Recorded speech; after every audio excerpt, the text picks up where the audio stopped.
우리 하나님 말씀 골로새서 보겠습니다. 골로새서 4장 2절에서 6절입니다. 골로새서 4장 2절에서 6절 교독하겠습니다. 기도를 항상 힘쓰고 기도에 감사함으로 깨어 있으라. 또한 우리를 위하여 기도하되 하나님이 전도할 문을 우리에게 열어주사 그리스도의 비밀을 말하게 하시기를 구하라. 내가 이것으로 인하여 매임을 당하였노라.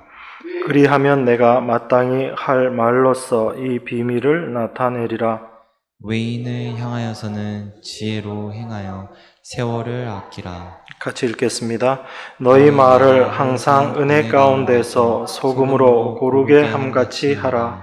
그리하면 각 사람에게 마땅히 대답할 것을 알리라. 아멘.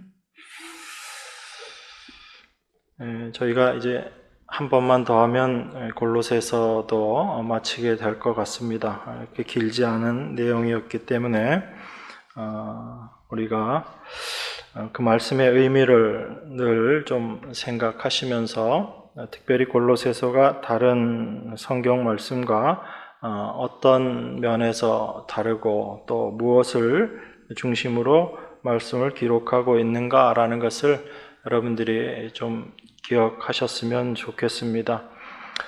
이 골로새 교회에 임했던 거짓 선생들로 말미암아 골로새 교회가 어려움을 겪었습니다. 그런데 그 어려움이 단지 골로새 교회에게만 있는 것이 아니라 지금 이 시대를 살아가고 있는 우리들에게도 동일한 어려움으로 다가올 수 있기 때문에 우리가 주의해서 봐야지 되는 것입니다.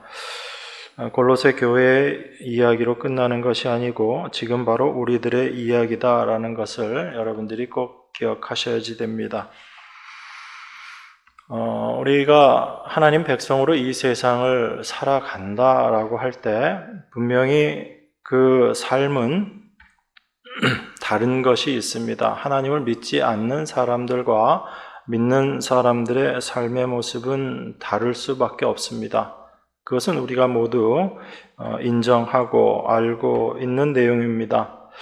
그런데 그 다름을 우리가 올바로 이해하고 있어야지 됩니다. 그 다름이라는 것을 높은 도덕적인 수준, 윤리적인 삶 이렇게 이해를 해버리게 되면 이것은 믿는 사람들과 믿지 않는 사람들의 차이가 없어져 버립니다. 오히려 믿지 않는 사람들이 믿는 사람들보다 더 도덕적이고 윤리적인 삶을 살아내고 있는 모습들도 보이기 때문에 그렇습니다.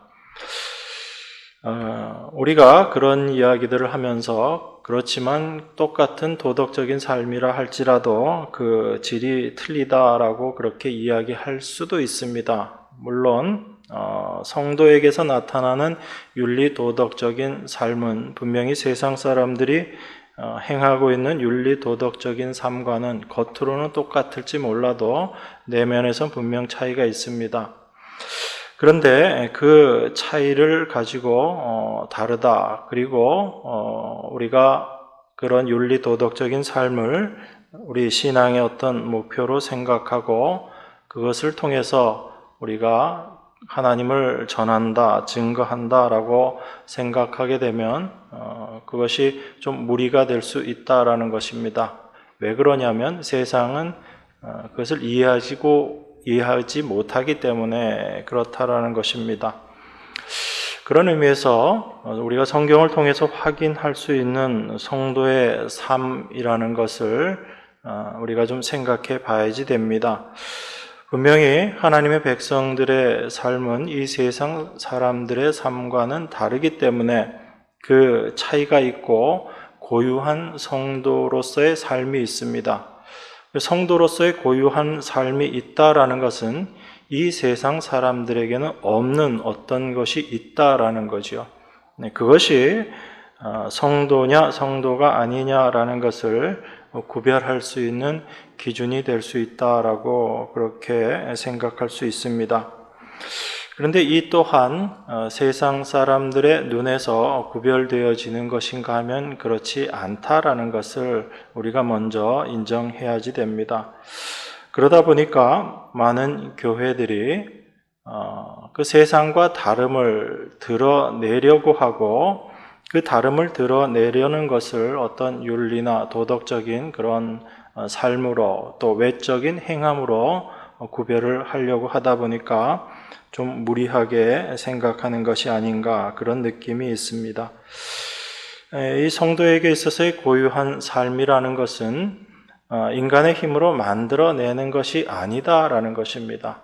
이 세상 사람들의 삶이라는 것은 자기 자신의 힘으로 자기의 능력으로 영위해가고 자기의 목표를 이루어 나가고 또한 스스로 선한 사람들이 되고 능력 있는 사람이 되기 위해서 수고하고 애쓰는 삶의 모습입니다. 그것은 바로 자기 자신을 그런 힘있고 능력 있는 자로 만들어서 자기 자신을 드러내야지 된다라는 것, 이게 세상 사람들의 일반적인 생각입니다.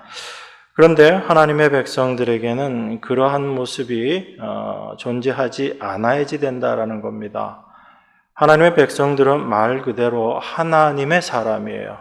하나님의 사람이라는 것은 그 사람의 생각과 행함과 그 모든 것들이 하나님에 의해서 되어진다라는 것입니다. 그런 의미에서 보면 그 링컨이 얘기했던 그 게티스버그 연설이라는 것, 사람을 위해서, 사람에 의해서 라고 이야기하는 그 모든 것들이 어찌 보면 참 미국이 한편으로는 기독교 국가라고 하지만 또한 다른 면에서 보면 굉장한 인본주의적인 사고에 잡혀있는 국가가 아닌가라는 그런 생각이 듭니다. By the people, for the people, 그 다음에 of the people 그렇게 얘기하죠. 그래서 그 모든 것들이 사람 중심으로 생각하는 거거든요. 그런데 하나님 나라는 그렇지 않습니다. 하나님께서 하나님에 의해서 하나님을 위해서 살아가는 삶, 이게 하나님 백성들의 삶의 모습이거든요. 그런데 우리들이 자꾸 그 부분들을 놓치게 되는 것입니다. 그래서 내가 무엇을 해야지 된다라고 생각하고 나를 위해서 무언가를 해야지 된다라고 생각합니다. 이게 바로 선악과를 따먹은 인간의 본성의 모습이거든요. 내가 하나님처럼 되어서 내가 주인이 되어서 나를 위해서 살아가는 삶, 이게 선악과 따먹은 죄된 인간의 모습이다라는 것입니다. 그런데 그 모습을 세상 사람들은 오히려 더 추구하고 살아가는 거죠. 왜냐하면 세상의 존재 목적이 그것이기 때문에 그렇습니다. 타락해버린 인간이 하나님처럼 되려고 하는 것, 그렇게 해서 자기 자신의 가치를 높이고 살아가는 것, 그게 이 세상의 모습이고 그것이 사탄이 사람들의 마음속에 심어준 유혹이기 때문에 그렇습니다. 너가 하나님처럼 될 거야 라는 그 유혹의 말을 사탄의 그 유혹의 말을 아담과 하와가 마음에 받아들임으로 말미암아 그 모습을 추구하며 살아가는 그 죄 가운데 있게 된 거죠. 그런 의미에서 하나님께서 당신의 백성들을 부르시고 나서 이제 어떤 사람으로 만들어 가시는가, 이것이 굉장히 중요한 겁니다. 그래서 하나님의 백성들은 지금껏 나를 중심으로 살아왔던 그 삶의 모습에서 이제 방향이 바뀌어지는 겁니다. 그것을 성도의 변화다라고 이렇게 할 수 있는 거예요. 그러니까 이 세상 사람들이 생각하는 그런 의미에서의 변화가 아닌 것이죠. 그래서 내가 무엇을 하든지 이것이 내가 행하는 것이 아니요라는 것, 그리고 나의 갈 길이 나의 목적을 이루기 위해 가는 것이 아닌 하나님의 뜻을 위해서 내 삶이 결정되어지고 그 길로 가고 있다라는 것, 그것을 알면서 살아가게 되는 것, 이게 성도의 삶의 모습이거든요. 그러니까 거기에서 차이가 있는 것입니다. 그래서 하나님은 늘 우리를 깨트리시는 거예요. 하나님의 말씀으로. 왜 그러냐면 우리가 태어나서 지금껏 살아온 곳이 이 세상입니다. 이 세상 가운데 태어나서 세상 가운데 살아왔거든요. 세상의 논리, 세상의 원리, 원칙을 쫓아서 살아왔기 때문에 그 세상의 생각이 너무나 우리에게 자연스러운 것입니다. 그런데 그 자연스러움을 하나님께서 깨트리시기 때문에 한편으로는 성도의 삶이 부자연스러울 수 있다라는 거죠. 평소에 나의 삶과 다르다라는 것을 우리가 생각하게 되고 인식하게 되는 것입니다. 그런데 그 평소에 나의 삶과 다르다라는 것은 우리가 어떤 특별한 것을 행함으로 말미암아 달라진다라는 그 다름이 아니라 내가 일반적으로 옳다라고 생각했던 그 모습이 아니라 나의 상식을 깨트리시고 나의 생각을 깨트리시는 하나님의 일하심으로 말미암아 경험되어지는 뭔가 다름, 뭔가 어색함이라는 것입니다. 그런 관점에서 우리가 사도의 말을 좀 이해할 필요가 있는 겁니다. 사도가 오늘 본문의 내용을 보면은 이렇게 해라 저렇게 해라 라는 그런 이야기들을 하고 있습니다. 그리고 지난 시간에 여러분들이 부부 관계에 대해서, 부모와 자녀에 대해서, 종과 상전에 대해서 어떻게 하라라는 그 말씀을 우리가 한번 또 생각을 했습니다. 어떻게 한 주간 사시면서 그 말씀대로 잘 사셨어요? 참 이상한 것이 모르고 있었을 땐 상관이 없는데 그 말씀 듣고 나면 꼭 그 주간에는 그런 삶을 살아내질 못하더라고요. 저도 참 마음 한쪽으로 한편으로 참 불편했었는데 그 시간들을 보내면서 제 안에 든 생각이 그겁니다. 이거 내 뜻대로 되는 게 아니고 여전히 나는 그런 모습을 가지고 있을 수밖에 없구나라는 것을 느끼면서 제 안에 든 생각이 그래서 하나님의 은혜가 나에겐 감사함으로 다가올 수밖에 없는 것이구나 그 생각을 했습니다. 억지 감사가 아니라 그러한 저의 모습을 보게 되니까 하나님의 일하심이 더욱더 감사가 되어지더라고요. 그래서 성도의 삶은 늘 감사함으로 종결되어지는 것이 아닌가 그 생각을 했습니다. 어쨌든 우리 그리스도인들이 하나님 백성들이 이 세상을 살면서 받는 유혹 중에 한 가지가 어떤 것이냐면 좀 특별한 삶을 우리가 살아내서 기독교인으로 그리스도인으로 좀 인정받아야지 되겠다라는 그런 생각들입니다. 지난 주간에 이어서 오늘도 말씀을 보면 기도를 항상 힘쓰고 기도에 감사함으로 깨어있으라 그렇게 이야기하고 외인들에 대해서도 지혜롭게 행하고 세월을 아껴라 이런 이야기들이 있습니다. 이런 내용들을 우리가 일반적으로 뭐라고 얘기하냐면 권면이다라고 그렇게 이야기하거든요. 권면이라는 건 어떤 거냐면 힘쓰도록 그렇게 그 일을 행할 수 있게 힘써 행할 수 있게 그렇게 권한다라는 그런 의미가 권면이다라고 그렇게 생각할 수 있습니다. 그러니까 오늘 본문 같은 내용들 기도를 항상 힘쓰고 기도에 감사함으로 깨어있으라라는 이런 권면의 말씀들을 우리가 볼 때 이걸 어떻게 이해해야지 되는가라는 것이 늘 우리에게 문제가 됩니다. 사도의 편지들 중에 특별히 이런 권면의 내용들이 참 많거든요. 예수 그리스도를 증거하고 그리고 그것을 아는 우리들이 어떤 삶을 살아야지 되는가라는 말씀을 통해서 권면의 말들을 많이 합니다. 그래서 무엇을 하라 하지 말라는 이야기들을 많이 하는 것을 우리가 확인할 수 있습니다. 근데 많은 사람들이 이러한 말씀들을 어떻게 생각하냐면 사도가 권면했으니까 우리는 그 권면을 받은 사람들이고 그리고 그 권면에 따라서 우리가 지키면 된다라고 그렇게 생각을 합니다. 그렇게 우리가 받아들이게 되면 사도의 권면이라는 것은 그저 세상 사람들에게서 주어지는 수많은 가르침과 별다른 차이가 없어요. 살인하지 말아라, 간음하지 말아라, 이런 얘기, 도둑질하지 말아라 이런 이야기들을 듣고 그럼 우린 살인하지 않고 도둑질하지 않으면 이 권면을 지킨 것이다 그렇게 생각하는 거죠. 그렇게 생각했던 사람들이 누군가 하면 구약의 율법을 받았던 이스라엘 백성들입니다. 그 율법을 받고 그 율법을 지킴으로 말미암아 그 말씀은 우리가 지켜야지 되는 것, 그렇게 생각하고 그 말씀을 열심히 지켰던 거죠. 그래서 그 말씀을 지키고 그것을 자기들의 의로 삼아버린 사람들이 바리새인들이죠. 그래서 바리새인의 의라고 하는 표현이 성경에 나오는 겁니다.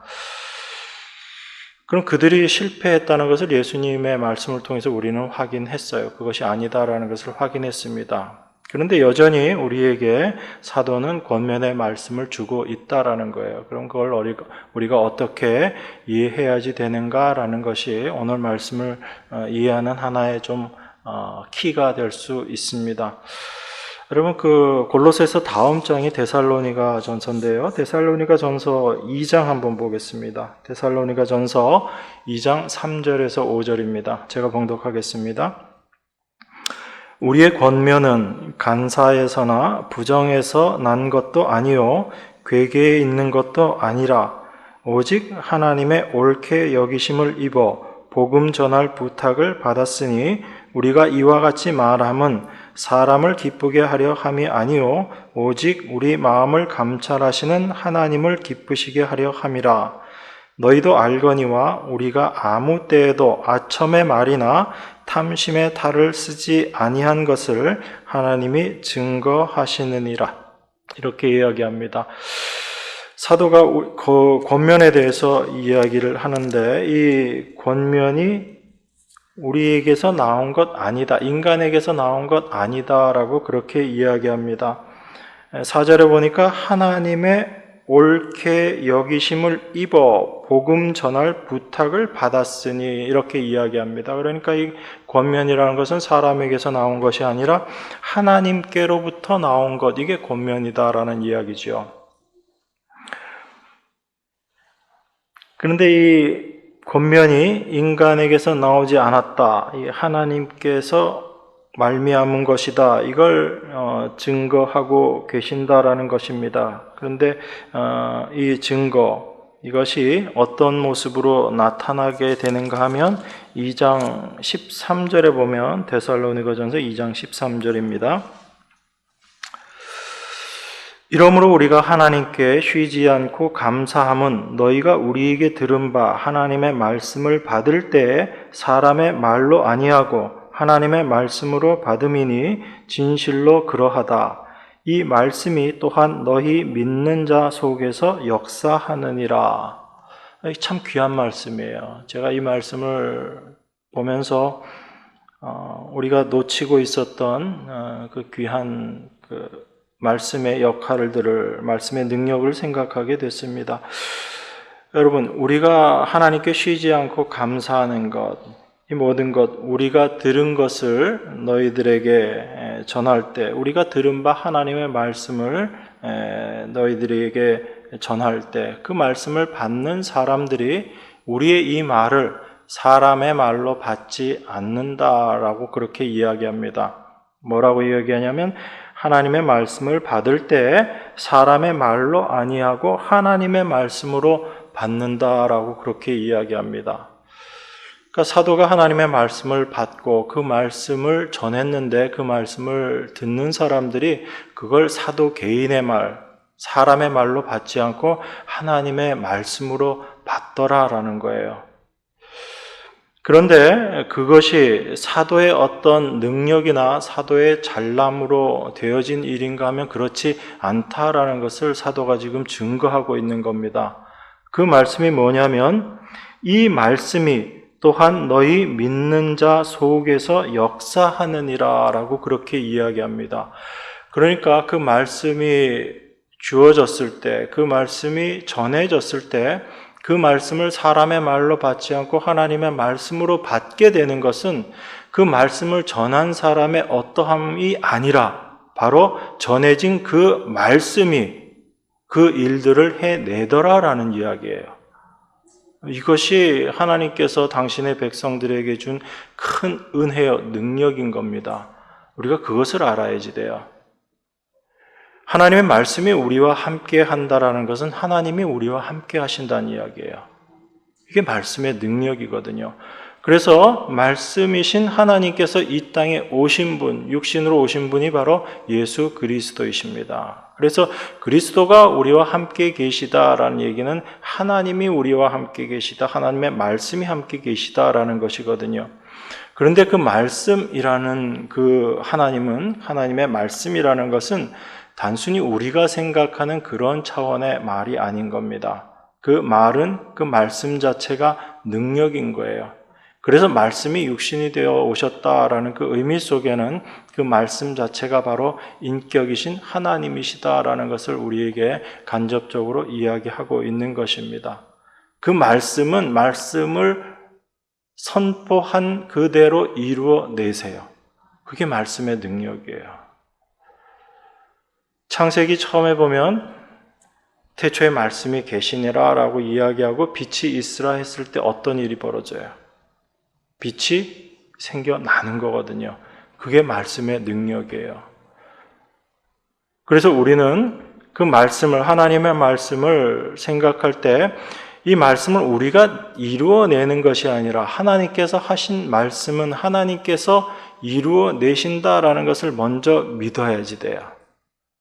그런데 그 믿음의 자리로 하나님께서 우리를 이끌고 가시는 거거든요. 그래서 우리들의 삶은, 신앙의 삶이라는 것은 어떤 것이냐면 내가 하나님의 말씀을 이루어 간다라는 것을 경험하는 삶이 아니라 하나님의 말씀이 나를 이끌고 인도하셔서 하나님의 말씀을 내 안에서 이루어 가시는구나라는 것을 경험하는 삶, 이게 신앙생활이에요. 이게 바뀌어져 버리면 힘들어집니다. 예수님은 수고하고 무거운 짐진 자들아 다 내게로 오라라고 말씀하셨는데 오히려 교회에 와서 세상 살던 짐에, 종교라는 짐까지 짊어지고 사는 삶을 사는 것이 종교인들의 모습인 거거든요.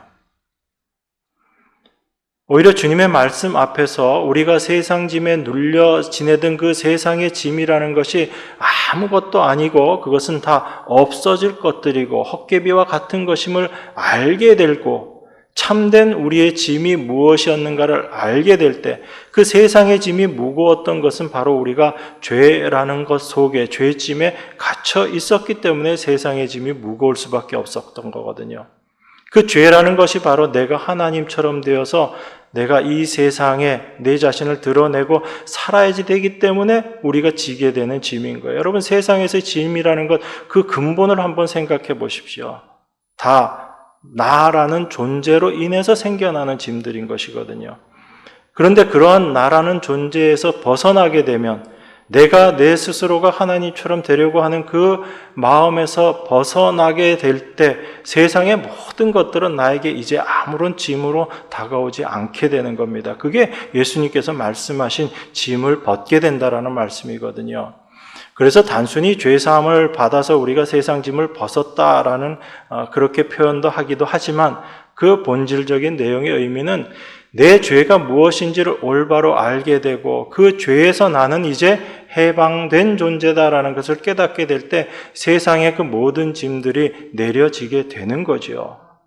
그랬을 때 세상 사람들은 여전히 그 짐에 매여서 억눌려서 살아가고 있지만 하나님의 백성들은 그 짐에서 이제 해방된 자로 살아가게 되는 것입니다. 그것이 죄로 말미암아 구속함을 받은 이 땅을 살아가는 성도들의 모습인 거예요. 단순히 내가 지은 죄에서 용서함을 받았다, 그 죄 용서를 이야기하는 것이 아니라 참된 죄가 무엇인지를 우리에게 깨닫게 하시고 그 죄에서 벗어난 자로 우리를 만드시고 그렇게 인정하시는 분, 그분이 바로 하나님이시고 예수님께서 그 일을 다 완성하셨다라는 것입니다. 그래서 예수 그리스도 안에는 자유함이 있는 거예요. 그 자유함을 누리며 사는 자들이 하나님의 백성들인 것입니다. 그런 의미에서 하나님의 말씀이 우리에게 임하게 되면 그 말씀의 역할들, 말씀이 능력이 되셔서 우리 안에서 일하는 것들을 우리가 경험하게 되는 거죠. 사도가 지금 그 말을 하고 있는 것입니다. 하나님의 말씀이 우리에게 임하게 되면 그 말씀이 능력이 되어서 역사되어짐으로 말미암아 우리의 전하는 말이 사람의 말이 아니요 하나님의 말씀으로 받게 된다라는 것입니다. 이건 우리의 잘남이 아니라 하나님의 말씀의 능력, 바로 하나님의 능력이다라는 거죠. 그래서 이 말씀이 또한 너희 믿는 자 속에서 역사한다라고 그렇게 이야기하는 것입니다. 그래서 성도는 늘 이 하나님의 말씀이 내 안에서 역사되어지고 이루어짐을 경험하면서 살아가는 거죠. 그 하나님의 뜻이 내 안에서 이루어지게 될 때 우리의 뜻이 깨어지게 되는 거예요. 우리의 뜻이 내려지게 되는 것이고, 그래서 하나님은 내 뜻이 아닌 하나님의 뜻이 내 안에서 이루어짐을 경험하고 아는 자로 살아가게 만드시는 것입니다. 그 하나님의 뜻이 예수 그리스도를 통해서 이루어지셨고, 그 예수 그리스도가 우리 성도들의 머리가 되심을 성경이 이야기하고 있어요. 그래서 우리가 내 뜻이 무너지고 깨어지고 하나님의 뜻이 내 안에서 이루어진다라는 것은 바로 나의 머리가 잘려지고 예수님이 나의 머리로 올라오시는 것, 그래서 그 머리 대신 예수 그리스도로 말미암아 살아가게 되는 삶, 그걸 이야기하고 있는 것입니다. 그래서 성경은 바로 우리의 뜻, 내 뜻을 무너뜨리는 그 일을 하시는 거예요. 그 일에 열심이신 분이 바로 하나님이시고, 그래서 우리를 늘 어떤 자리로 끌고 가시냐면 날마다 죽노라의 삶으로 우리를 끌고 가시는 거예요. 내 뜻이 날마다 죽어지고 그 죽어짐을 통해서 하나님의 뜻이 내 안에서 온전케 드러나게 되고 더욱더 공고하게 되는 그 삶의 모습으로 우리를 인도해 가시는 것입니다. 그래서 성도의 삶 가운데 나타나게 되는 것이 온유라는 거예요. 그 온유라는 것은 우리가 온유함을 드러내는 것이 아니라 온유이신 예수 그리스도가 우리 안에 계심으로 말미암아 나의 뜻을 죽이시고 나를 날마다 죽이시고 그리스도가 드러나게 될 때, 그 온유이신 그리스도께서 드러나게 될 때 우리의 삶에 그 모습들이 나타나게 되는 거죠. 그래서 성령의 열매라는 것, 그 모든 것들은 우리 안에서 나올 수 있는 게 아닙니다. 우리가 만들어낼 수 있는 게 아니에요. 그 성령의 열매는 바로 예수 그리스도를 말씀하고 있는 거거든요. 그래서 그 그리스도께서 우리 안에서 역사하실 때, 나타나실 때 자연스럽게 드러나는 것이 성령의 열매예요. 그래서 그 성령의 열매의 주체는 누군 거예요? 우리가 아니라 성령, 하나님이신 거예요. 하나님이 우리 안에서 그 일들을 이루어 나가시는 것입니다. 그래서 하나님은 우리의 삶을 그런 모습으로 인도해 나가시면서 하나님의 뜻을 우리 안에서 이루시고 완성해 나가시는 거죠. 오늘 본문 말씀도 보면 2절에서 이렇게 이야기합니다. 기도를 항상 힘쓰고 기도에 감사함으로 깨어있으라 라고 이야기합니다. 복음을 전하다가 보면, 특별히 십자가 복음을 전하다가 보면 제일 많이 접하게 되는 반응이 어떤 거냐면, 우리 주님께서 다 하시고 또한 다 완성하셨습니다. 이미 완성하셨습니다. 우리가 내어놓을 수 있는 것은 죄밖에 없습니다. 라고 그렇게 말씀을 전하면 어떤 대답이 제일 많이 나오냐면, 그럼 우리는 아무것도 하지 말아야지 되겠네요. 그렇게 반응이 제일 많이 나옵니다. 여러분들도 처음에 아마 그런 생각들을 많이 하셨을 거예요. 내가 하는 것 다 죄밖에 없는데 하나님께서 다 하신다고 그러는데 그러면 나는 뭐 아무것도 하지 말아야지 되는가? 아무것도 하지 말란 얘기인가? 그런 생각들을 하기가 쉽습니다. 그런데 그 십자가 복음이라는 것, 하나님께서 일하신다라는 것은 우리가 아무것도 하지 않음을 이야기하는 게 아닙니다. 다만 중요한 것은 우리 안에서 일하시는 분이 누구신가를 올바로 알게 하시기 위해서 우리라는 존재가 어떠한 존재인지를 하나님께서 먼저 깨닫게 해 주시는 거예요. 그래서 나를 의지하지 않고 하나님만 의지하는 자로 만들어 가시기 위해서 나라는 존재의 본질이 어떠한지를 먼저 깨닫게 해 주시는 것입니다. 이전에는 나에 대한 기대들도 있고 나에 대한 자신감도 있었기 때문에 내가 무언가 할 수 있다라는 생각을 가지고 살았었지만 하나님 말씀 앞에 그 말씀으로 말미암아 나라는 존재가 밝히 드러나고 나서 보니까 내가 나를 의지할 수 있는 존재가 아니구나. 내가 뜻하고 내가 의지하고 내가 계획했던 그 어떤 것들도 하나님 말씀 앞에서 비추어 보니까 내가 할 수 없는 자구나라는 것을 깨닫게 될 때 우리는 하나님을 의지하는 자로 하나님을 믿는다라고 표현하는 그 믿음 가운데로 나아가게 되는 거거든요. 그게 하나님의 일하심인 것입니다. 그러니까 우리가 아무것도 하지 않아도 됩니까? 아무것도 하지 말아야지 됩니까? 라는 그 말 속에는 여전히 자기 자신을 의미 있게 가치 있게 생각하는 그 생각이 남아 있는 거예요. 어찌 보면 내가 그동안 했던 것들은 그래도 나름 가치 있는 일이라고 생각했었기 때문에 그런 말들이 나오는 거거든요. 한번 곰곰이 생각해 보십시오. 그렇게 표현한다는 것 자체는 자기가 지금까지 했던 일들에 대해서 어떤 가치를 생각하고 있기 때문에 그럼 내가 뭔가 잘할 수 있는 것이 아무것도 없다라는 이야기인가라는 이런 반문이거든요. 그런데 실제로 우리 인간이 인간의 힘으로 행하는 모든 것들은 하나님 앞에 죄가 될 수밖에 없습니다. 그것이 도덕적으로 아무리 뛰어나고 윤리적인 일이라 할지라도 하나님 보시기엔 그건 죄일 수밖에 없는 거예요. 왜 그러냐면 죄에서 나오는 모든 것이기 때문에 그렇습니다. 그래서 하나님은 우리들의 행함을 보시지 않으신다라는 거예요. 제가 여러 번 반복해서 말씀드리지만 우리가 세상 사람들이 생각하는 선한 일, 착한 일, 그런 아름다운 일들을 못하기 때문에 하지 말라라는 것이 아니라 우리의 어떠함에서 나오는 것들도 죄라는 본성에서 나오는 것이고 그 모든 것들은 하나님께서 인정하지 않으신다라는 것을 우리가 알아야지 된다라는 얘기입니다. 하나님은 누구만 인정하신다고 그래요? 하나님은 예수 그리스도의 행하심만 보시는 거예요.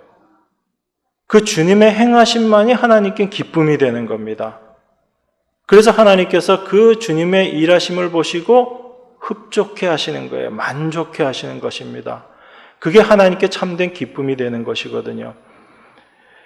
그것을 알고 나면 내가 내 힘으로 행하는 그 어떤 것들도 하나님께 기쁨이 되지 못한다라는 것을 알게 되는 것이고 그 모습 속에서는 내가 이제 아무것도 행하지 않는다라는 것이 아니라 나의 행함이 어디로 향해 있었는가를 깨닫게 되는 거예요.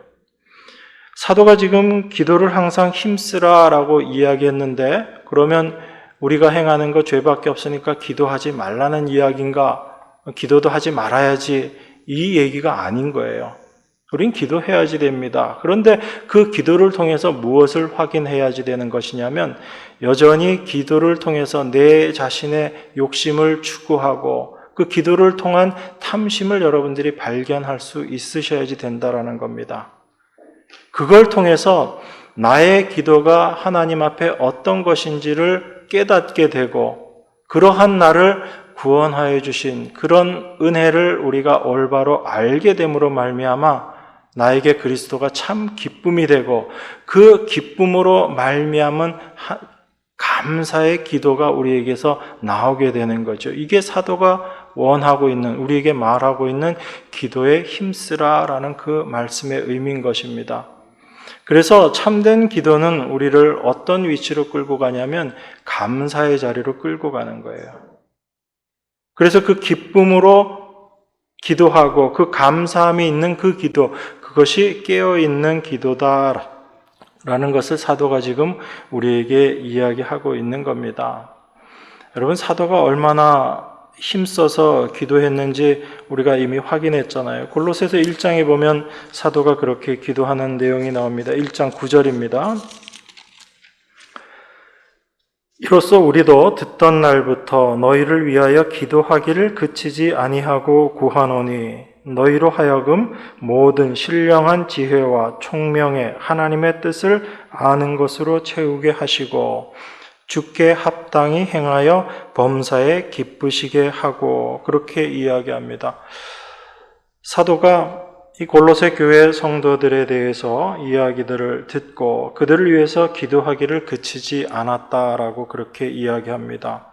그 그치지 아니한 기도의 내용이 무엇인가 하면 그 골로새 성도들이 신령한 지혜와 총명의 하나님의 뜻을 아는 자들이 되기를 기도를 했고 그 하나님의 뜻을 알므로 말미암아 그들의 행함이 주님 앞에 합당한 행함이 되고 그 합당한 행함 속에서 그들이 범사의 모든 일에 하나님을 기쁘시게 하는 자가 되기를 그걸 지금 사도가 기도했거든요. 여러분 하나님을 기쁘시게 한다. 이렇게 우리 모두가 하나님을 기쁘시게 하기를 원한다라는 이 기도 이렇게 되어지는 그 삶에 대해서 사도가 이야기한 겁니다. 제가 아까 서두에 잠깐 그런 말씀 드렸지만 지난주 말씀을 한 주간 묵상하면서 이렇게 쭉 살다 보니까 도무지 그 말씀대로 아내를 올바로 사랑하지도 못했던 제 모습을 봤거든요. 그걸 보면서 제 안에 무슨 생각이 들었겠어요. 야, 참 말씀을 전한다고 하면서도 그 말씀 앞에 여전히 나는 그런 죄의 모습으로 드러날 수밖에 없는 것이 나의 모습이구나라는 것을 생각하게 됐습니다.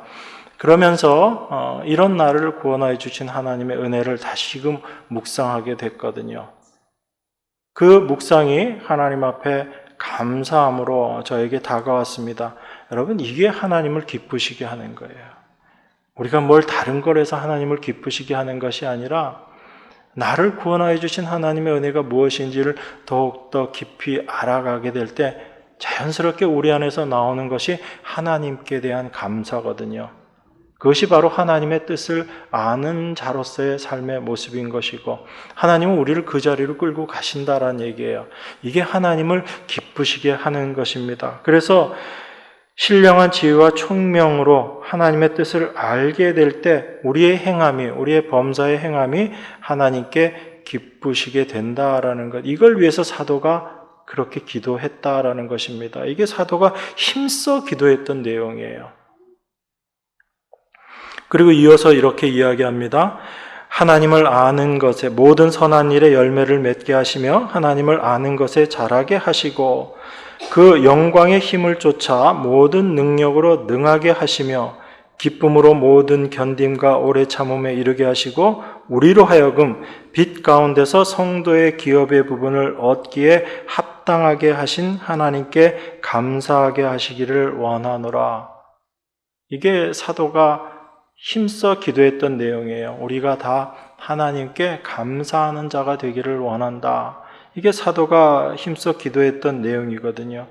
그래서 우리의 모든 행함을 통해서 우리의 일을 통해서 하나님께 기쁘심이 되는 자로 만들고 또한 우리가 하나님 앞에 감사하는 자로 그렇게 인도해 가시는 것, 이게 지금 사도가 원했던 그 기도의 내용입니다. 그래서 오늘 본문 2절에서 사도가 이야기하는 것처럼 기도를 항상 힘쓰고 기도에 감사함으로 깨어 있으라라는 이 말씀은 우리가 열심히 기도해서 주무시지도 말고 깨어서 기도해라 그런 말씀의 의미가 아니라 우리가 기도하게 될 때 그 기도를 통해서 우리 안에 감사함이 드러난다면 감사함이 넘쳐난다면 그것이 바로 깨어있는 기도다라는 것입니다. 그래서 여러분들의 삶 가운데 그러한 기도가 필요한 거예요. 하나님, 우리 자녀 잘 돼서 하나님께 영광 올려드리게 해주세요. 하나님, 제가 11조 지금 요거밖에 못하는데 하나님 11조 더 많이 할 수 있게 사업 잘 되게 해주세요. 이런 기도들은 다 뭔 거예요? 그저 내 욕심일 뿐이에요, 여러분. 내가 11조 많이 해서 이제 하나님 일에 제가 도와드릴 수 있도록 하나님 저희 사업 잘 되게 해주세요. 하나님이 돈이 없어서 일 못하시는 분이 아니고 이 천지의 모든 천지 만물이 하나님의 것입니다. 그저 우리의 생각으로 기도하는 것뿐이죠. 우리의 자녀가 잘 돼서 하나님께 영광 올려드린다는 것도 그저 나의 욕심일 뿐인 거예요. 그래서 우리는 우리의 기도를 통해서 뭘 확인하게 되는 거예요? 내 속에 자리 잡고 있었던 탐심, 욕심들을 기도를 통해서 확인하게 되는 것입니다. 이런 탐심의 존재인 나를 하나님께서 그냥 버리시지 않으시고 하나님의 은혜로 나를 구원하여 주신 그 은혜, 그것이 무엇인가, 그것을 더욱더 깊이 알아가는 것, 이게 성도들의 참된 기도거든요. 그래서 그 기도를 통해서 우리는 늘 감사함에 머물게 되는 거예요. 그 감사함이 바로 어떤 것이라고요? 깨어 있는 것이다 라는 이야기입니다. 하나님은 우리를 이 자리로 끌고 가세요. 주시옵소서 막 목이 터져라고 외쳐서 하나님 그거 주셔서 감사합니다라는 그 감사의 자리가 아니라 바로 기도의 자리에서 나의 존재, 내 속에 무엇이 있는지를 깨닫게 하시고 그러한 나를 구원하여 주신 하나님의 은혜의 자리에서 진정 감사함으로 나아가는 저희를 발견케 하는 그것이 하나님의 일하심이다라는 것입니다. 그래서 감사의 기도는요, 우리가 예수님에 대해서 깨어 있을 때 가능한 거예요. 예수님께서 하신 일이 무엇인지를 우리가 올바로 알고 있을 때 우리에게서 나타나게 되는 것이 감사의 기도다라는 것입니다. 그래서 하나님은 우리를 자꾸 그 자리로 끌고 가시는 거예요.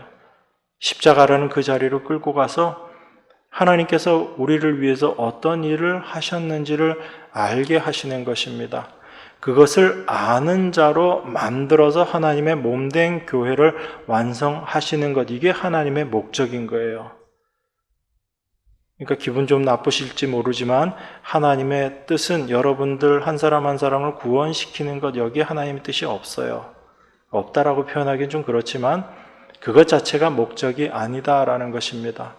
하나님의 몸을 만들어가기 위해서 하나님의 백성들을 불러 모으시는데 그 불러 모으시는 하나님의 몸의 지체로서 우리가 동참되어지는 것이고 그 지체가 되기 위해서 하나님께서 우리를 구원하신 거죠. 이게 하나님의 뜻이에요.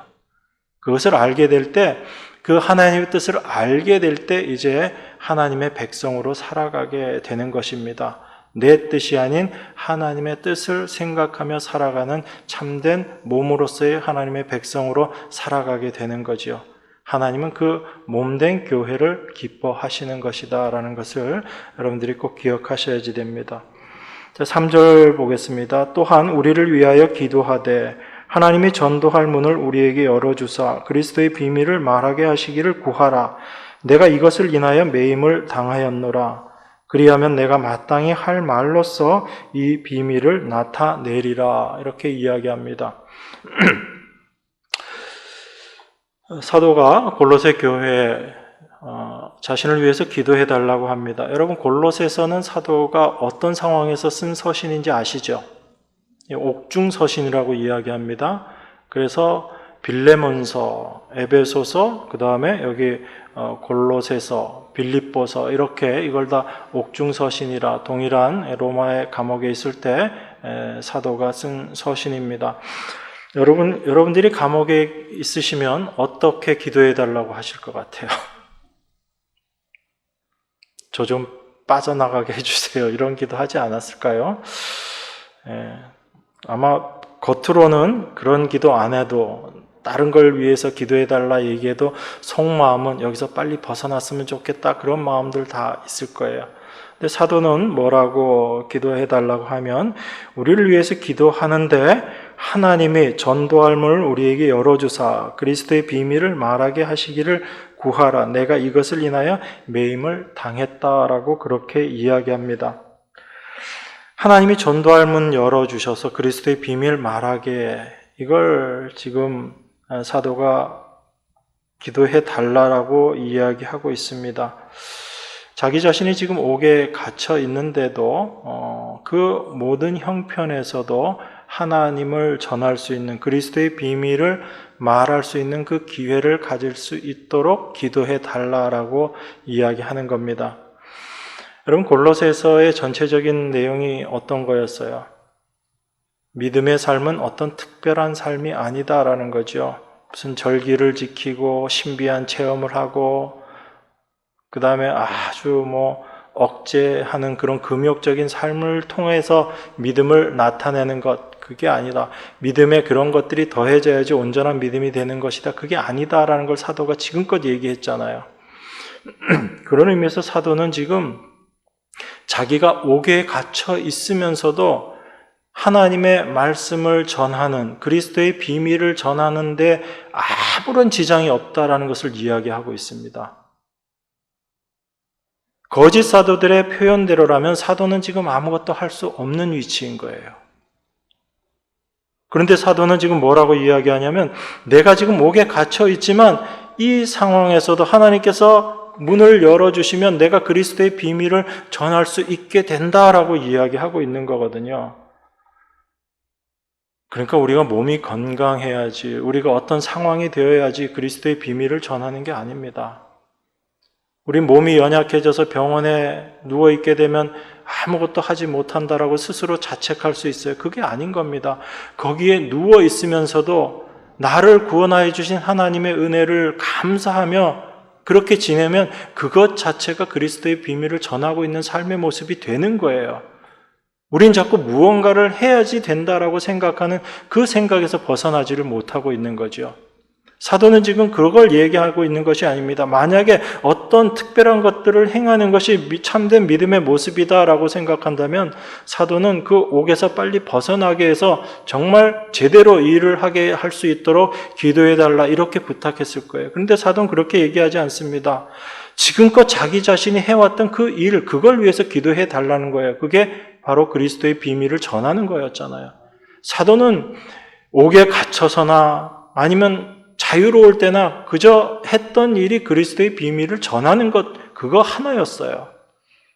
그런데 그 일을 어떻게 할 수 있었는가 하면 하나님께서 복음 전할 문을 열어주셨기 때문에 할 수 있었다라고 그렇게 이야기합니다. 그러니까 사도는 지금 옥에 갇혀 있어도 자기가 옥에 갇힘으로 말미암아 하나님의 일을 하는데 아무 지장이 없다는 걸 지금 우리에게 증거해 주고 있는 거예요. 내가 지금껏 했던 그 일이 내가 옥에 갇혀 있다고 해서 할 수 없는 일이 아니다라는 것입니다. 왜 그러냐면 그 일을 행하시는 분이 내가 아니라 하나님께서 행하셨기 때문에 아무 문제가 되지 않는다라는 거예요. 하나님께서 지금껏 사도 바울을 인도하시고 사도 바울과 함께 하시고 사도 바울을 다스리시면서 복음의 문을 열어주시고 그리고 그리스도의 비밀을 사도로 하여금 전할 수 있게 하셨기 때문에 사도에게는 그 하나님을 경험했기 때문에 그 경험이 있기 때문에 사도는 이렇게 이야기할 수 있는 거예요. 그래서 나를 지금 이 어려움의 상황에서 벗어나게 해서 하나님의 비밀을 전할 수 있는 그리스도의 비밀을 전할 수 있는 그런 상황이 되게 해달라 이렇게 기도해달라 이 얘기를 하지 않는 겁니다. 내가 지금 이 자리에 있더라도 하나님께서 복음의 문만 열어주신다면 그리스도의 비밀을 전할 수 있다라는 것이에요. 이게 지금 사도가 우리에게 이야기하고 있는 그 말씀의 내용인 것입니다. 그 그리스도의 비밀은 바로 하나님의 일하심으로 말미암아 완성되어진 것, 그것을 우리에게 깨닫게 하는 거예요. 여러분 사도행전에 보면 하나님께서 사도를 부르시고 나서 이 말씀을 하십니다. 사도행전 26장 16절부터 제가 봉독하겠습니다. 사도 바울을 하나님께서 부르시고 나서 사도가 누십니까? 라고 이야기했더니 부활하신 주님께서 그렇게 말씀하시죠. 나는 내가 핍박하는 예수라 라고 말씀하시고 16절부터 이렇게 이야기합니다. 일어나 내 발로 서라. 내가 내게 나타난 것은 곧 내가 나를 본 일과 장차 내가 내게 나타날 일에 너로 사환과 증인을 삼으려 함이니 이스라엘과 이방인들에게서 내가 너를 구원하여 저희에게 보내어 그 눈을 뜨게 하여 어둠에서 빛으로 사단의 권세에서 하나님께로 돌아가게 하고 죄 사함과 나를 믿어 거룩된 무리 가운데서 기업을 얻게 하리라 하더이다. 이게 지금 사도가 이야기하는 거거든요. 그 부활하신 예수님을 만났는데 그 주님이 뭐라고 이야기하셨어요? 내가 내게 나타난 것, 그것은 네가 본 일, 그것을 위에서 내가 너를 내 종으로, 사환으로, 종으로 삼고 증인으로 삼게 하기 위한 것이다 라고 그렇게 이야기합니다. 그래서 이스라엘과 이방인들에게 내가 너를 구원해서 저희들에게 보내겠다라고 말씀하시고 그렇게 했을 때 어떤 일이 일어나게 됐냐면 그 눈을 뜨게 하여 어두움에서 빛으로, 그리고 사단의 권세에서 하나님께로 돌아가게 하고, 그리고 죄의 사함과 나를 믿어 거룩게 된 무리 가운데서 기업을 얻게 하겠다. 이것이 하나님께서 사도를 부르신 그 목적이었다라는 것입니다. 여기에 주어가 누구예요? 주님이시잖아요. 내가 너를 사환과 증인으로 삼으려 한다라고 그렇게 말씀하시는 것입니다. 사도는 자기 자신이 이 일에 쓰임 받는 자라는 걸 알았어요. 그 전까지는 열심히 자기의 열심을 가지고 살았는데 그 열심이 결국이 무엇이었어요? 네가 왜 나를 핍박하느냐였거든요. 그것을 알았던 사도는 자기의 열심, 자기의 뜻을 가지고 사는 것이 하나님을 대적하는 원수로서의 삶이라는 것을 알게 되고, 자기 안에서, 사도 안에서 일하시는 그 하나님의 은혜가 무엇인지를 이제 그 눈이 뜨여지고 나니까 알게 된 거죠. 그래서 그 그리스도를 전하게 될 때, 그리스도의 종으로, 사환으로, 증인으로 그 삶을 살아가게 될 때 사람들에게서 나타나는 그 하나님의 말씀이 역사되어서 드러나게 되는 일이 무엇인가 하면 눈이 뜨여져서 어두움에서 빛으로 드러나게 된다라는 것입니다. 여러분, 제가 다시 말씀드립니다. 어두움에서 빛이 된다는 얘기는 어떤 의미예요? 내가 죄인이라는 것을 깨닫는 자가 된다라는 것, 그게 어두움에서 빛이 된다는 얘기예요. 내 자신이 빛이 된다는 얘기가 아닌 것입니다. 이 세상은 어두움이기 때문에 자기가 어두움이라는 걸 깨닫지 못해요. 그게 어두움의 모습인 거예요. 그런데 그 어두움이 빛으로 될 때 어떤 일이 일어나는 거예요? 내가 어두움 맞습니다. 이것을 아는 자가 되는 것, 이게 빛으로서의 성도의 모습인 거예요. 그것을 비추는 자들이 이 세상에 빛으로서 일하는 하나님의 백성들의 모습인 것입니다.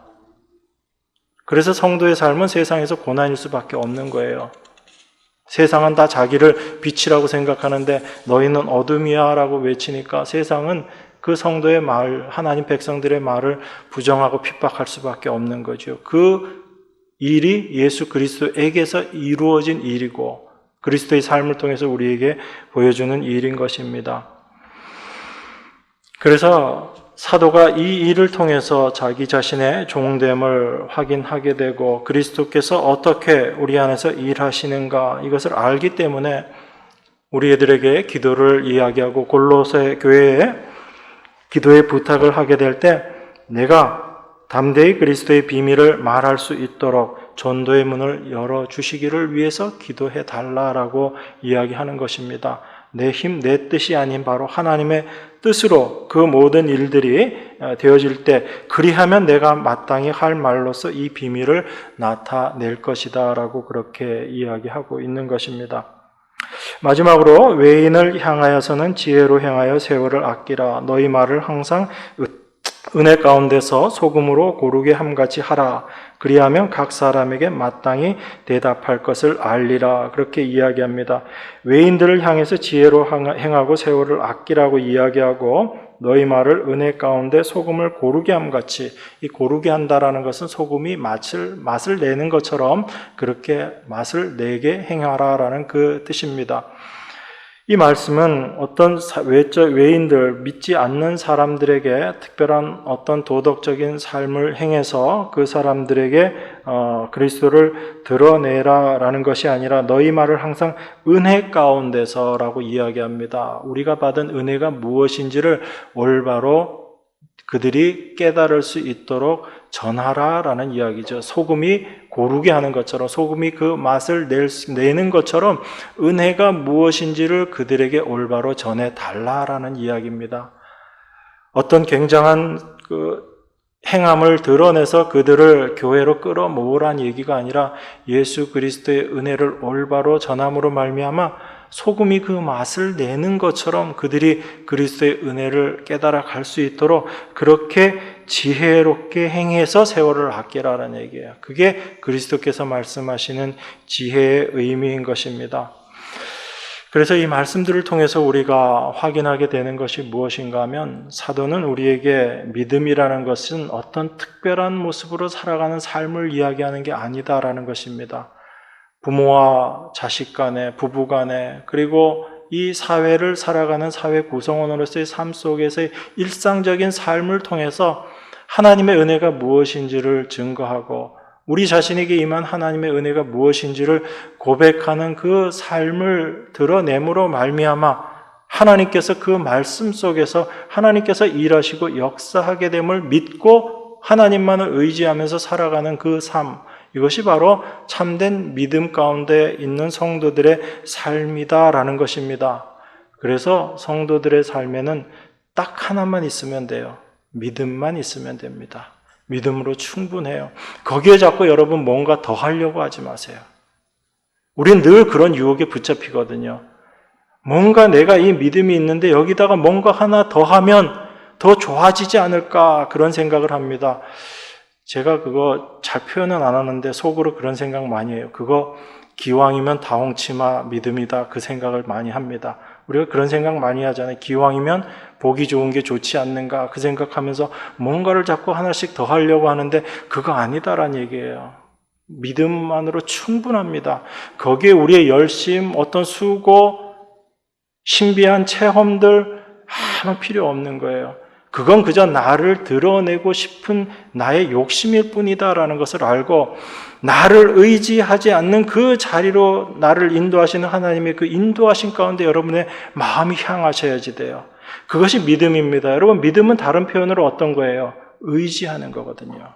하나님만 의지하는 겁니다. 그러면 하나님만 의지하는 내 모습은 나를 의지하지 않는 것과 같이 가는 거예요. 그래서 하나님은 우리를 그 자리로 끌고 가시는 것입니다. 그래서 참된 성도의 성도다움은 행함에서 드러나는 게 아니라 하나님과의 관계, 그리스도와의 관계 속에서 드러나는 거예요. 나와 주님과 어떤 관계에 있는가? 내가 무엇을 해서 내가 주님과 올바른 관계를 맺는 것이 아니라 주님과 나와 어떤 관계에 있는가를 알게 될 때 그것으로 충분한 것입니다. 그게 믿음이에요. 그래서 하나님은 우리의 행함 보지 않으신다라고 그렇게 제가 말씀드린 거예요. 아무리 도덕적인 삶, 성경을 모든 성경의 말씀들을 다 지켜 행한다고 할지라도 성경은 뭐라고 이야기하냐면 그 모든 것 중에 하나만 어겨도 다 범한 것이다 라고 이야기합니다. 우리 몸에 지체로 붙어 있는 그 죄악의 모습들을 우리가 안다면 우리가 감히 그런 말 못하는 거잖아요. 내 행함으로 나가려고 하지 마시고 하나님의 은혜가 무엇인지 하나님께서 예수 그리스도 안에서 완성하신 그 완성의 은혜가 무엇인지를 여러분들이 더 깊이 알아가시고 그 그리스도와 올바른 관계를 맺어가게 될 때 이것이 참된 성도의 믿음인 줄 여러분들이 생각하시고 그것을 위해서 기도하시고 그 기도에 힘쓰시는 여러분과 제가 되기를 바랍니다. 이 은혜가 여러분의 삶 가운데 날마다 충만하시기를 원합니다. 기도하겠습니다. 하나님의 은혜와 사랑을 이 시간에 감사드립니다. 오직 하나님의 뜻이 우리 안에서 올바로 깨달아지고 그 뜻이 우리 안에서 드러날 수 있도록 하나님 역사하여 주시옵소서. 우리의 다른 모든 것들 내려놓게 하시고 오직 주님만 바라보고 주님만 의지하는 자로 참 은혜 가운데 살아가는 저희 모두가 될 수 있도록 인도하시고 축복하여 주시옵소서. 우리를 구원하신 예수 그리스도 이름으로 기도드리옵나이다. 아멘.